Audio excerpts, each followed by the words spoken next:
హైందవ కుటుంబంలో జన్మించినటువంటి వ్యక్తిని. నా పేరు రవిశంకర్. నేను పుట్టుకతోనే అంధుడను. నేను ఒక మంచి సినిమా సంగీత దర్శకుని అవ్వాలని పాడుతా తీరా ఆ కార్యక్రమంలో నేను సెలెక్ట్ అయ్యాను. ఒక దైవజనులు ఫోన్ చేశారనమాట. మాతో పాటు నిన్ను పాటలు పాడడానికి తీసుకెళ్లాలని ఆశపడుతున్నా, వస్తావా అని అడిగారు. సిద్ధపాటు ప్రార్థన పొద్దుట జరుగుతుంది. అందరూ ఏడుస్తూ ఉన్నారు. నాకు కూడా ఎందుకో తెలీదు, నా కళ్ళు కూడా బాగా చెమర్చి నేను కూడా ఏడుస్తున్నాను. ఏడుస్తూ ఉండగా నా ఒళ్ళంతా షివరవుతుంది.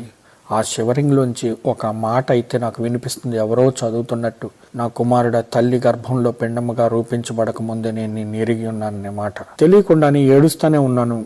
ఆ షివరింగ్ అయితే నాలోంచి పోలేదు. మళ్ళీ అదే మాట నాకు వినపడింది. ఆ క్షణాన దేవుడు నా మనోనేత్రాలు తెరిచిన కారణంగా ప్రభు పాదాల చెంత, ప్రభువా, ఇకపైన మీరు నా దగ్గర పెట్టిన ప్రతి తలాంతును నా తుది శ్వాస ఉన్నంత వరకు మీకోసమే వాడతాను ప్రభా, నన్ను వాడుకోండి అని చెప్పి